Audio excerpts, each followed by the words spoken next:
கொச்சு கொச்சு புஷ்பங்கள் channel வழியாக என்னுடைய நண்பர்களுக்கும் என்னுடைய கொச்சு பிள்ளரைக்கும் என்னுடைய சேனல் வழியாக வரவேற்று கொள்கின்றேன். இன்று உங்களோடு பிள்ளைகளுக்கு ஒரு நல்ல ஒரு கதை சொல்ல போகிறேன். பிள்ளைகளே, என்னன்னு தெரியுமா?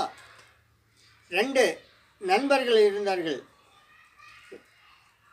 அவர்கள் எங்கே போனாலும் என்ன செய்வார்கள்? கடந்து செல்லுவார்கள். போய் 2 பேராக போய் ஒரு நண்பன் 2 பேரும் அப்படியே கிளப்பு இப்படிப்பட்ட இடங்களுக்கெல்லாம் போய் சீட்டு விளையாட்டு விளையாடுவார்கள். என்ன செய்வார்கள்? சீட்டு விளையாட்டு கிளப்பில் போய் என்ன செய்வார்கள்?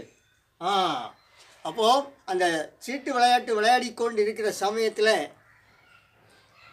நண்பன் என்ன செய்கிறான்? கள்ள விளையாட்டு விளையாடுவார்கள். விளையாட்டு விளையாடி சுந்தர்னு சொல்லுகிற நண்பனுடைய காசு பைக்கொண்டே இருக்கிறது. என்ன செய்கிறது? சுந்தருடைய காசு பைக்கொண்டே இருக்கிறது. ஆனால் 1 நாளாச்சு, 2 நாளாச்சு, 3 நாளாச்சு, அப்படியே இவனுடைய காசு பைக்கொண்டே இருக்கிறது. இவனுடைய விளையாட்டெல்லாம் கள்ளத்தனமாக இருக்கிறது. அப்போது காசு போய்கொண்டிருந்ததால் அவனுக்கு ஆத்திரம் அடைந்தான். என்ன செய்தான்? ஆத்திரம் அடைந்தான். ஆத்திரம் அடைந்து நண்பனோட கேட்குறான், நீ கள்ளத்தனமாக விளையாடுகிறியே, உனக்கு வெட்கம் இல்லை என்று சொல்லுகிறான். விளையாட்டுன்னு சொன்னால் இப்படி தான் இருக்கும், நீ வேணுமானால் விளையாடு என்று சொல்லி அப்படியே 2 பேருக்கும் வாக்குவாதம் வந்தது. சண்டை போட ஆரம்பித்தார்கள். சுந்தர் என்ன செய்கிறான்? திடீர்னு சொல்லி அவனுடைய கையில் இருந்த ஆயுதம், கூர்மையான ஆயுதம் எடுத்து அவனை தாக்கினான். என்ன செய்தான்? பிள்ளைகளை தாக்கினான். அவன் தாக்கினபடினால, கத்தி கொண்டபடினால அவன் என்ன செய்தான்? இறந்து போனான். இறந்தபடியினால இவன் பயந்து ஓடுகிறான். என்ன செய்கிறான்? பேடி பயந்து ஓடுகிறான். சுந்தர் ஓடுகிறான். சட்டையெல்லாம் இரத்த காயம், இரத்தத்தோடு ஓடுகிறான். ஓடி தன்னுடைய வீட்டில் சென்றதும் அவனுடைய அண்ணன் என்ன செய்கிறான் தெரியுமா? அண்ணன், என்னடா இது? அண்ணா,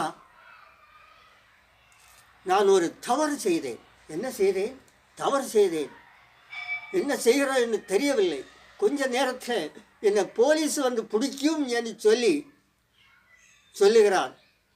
அண்ணன் சொல்லுகிறான், தம்பி கவலைப்படாதே, உன்னுடைய சட்டை கலத்தி என்னிடம் கொடு என்று சொல்லி பாருங்கள். அந்த சட்டை வாங்கி அண்ணக்காரன் என்ன செய்கிறான்? அப்படியே போட்டுவிட்டு அப்படியே உட்கார்ந்திருந்து ஆலோசனை பண்ணி கொண்டிருக்கிறான். அந்த வேளையில் தான் போலீஸ் வருகிறது. வந்து என்ன செய்கிறார்? பிள்ளைகளை, அந்த சட்டை இரத்தத்தோடு இருக்கிற அந்த சட்டை பார்த்ததும் அவனை பிடிச்சி, ஏன்டா அவனை கொன்ன என்று சொல்லி கேட்க நடந்ததெல்லாம் சொன்னான். சுந்தர் என்ன செய்கிறான்? ரூமில் அப்படியே உட்கார்ந்திருக்கிறான். அண்ணன் போலீஸு பிடிச்சிட்டு போச்சு பாருங்கள். இப்படி தான் சில தவறுகளெல்லாம் நாம் செய்கிறோம். சில நண்பர்கள் உயிர் கொடுப்பான் தோழன் என்று சொல்லுவார்கள். அப்படியே என்ன செய்கிறான்?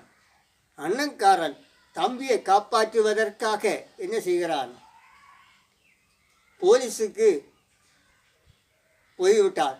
தம்பி அப்படியே யோசிக்கிறான், நான் செய்த தவறு, நான் செய்த கொலையை அண்ணன் ஏற்றுக்கொண்டான். பாருங்கள், இதுதான் அன்பு. அண்ணன் தம்பிக்கு உள்ள பாசத்தை பார்த்தீங்களா? இன்னைக்கு அன்பே இல்லை. அன்பு போய் இன்றைக்கு வம்பாக இருக்கிறது. அண்ணனுடைய தம்பி மேலே இருக்கின்ற பாசம், அன்பு என்ன செய்கிறது? அவனை காப்பாற்றுவதற்காக அண்ணன் ஜெயிலுக்கு போகிறார். இப்படிதான் இறைவனும் நமக்காக என்ன செய்கிறார்? நாம் செய்கிற தவறுகள், நாம் செய்கிற பாவங்கள் என்ன செய்கிறோம்? அநேக தவறுகளை செய்கிறோம். இறைவனுக்கு பிடிக்காத காரியங்களை எல்லாம் நாம் என்ன செய்கிறோம்? செய்து கொண்டே இருக்கிறோம்.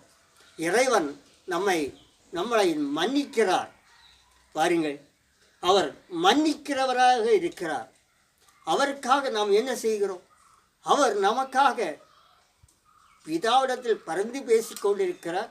நமக்காக இரத்த காயத்தை ஏற்றுக்கொண்டார். பார்த்தீங்களா? நமக்காக கல்வாரி சிலுவையில் என்ன செய்கிறார்? கல்வாரி சிலுவையில் மரித்து 3ஆம் நாள் உயிரோடு எழும்புகிறார். நமக்காக, நாம் செய்த தவறுக்காக. என்ன பிள்ளைகளே, நாம் எந்த தவறுகளையும் செய்யாமல் என்ன செய்ய வேண்டும்? அவருக்கு கீழ்ப்படிந்து நாம் நடப்போமா?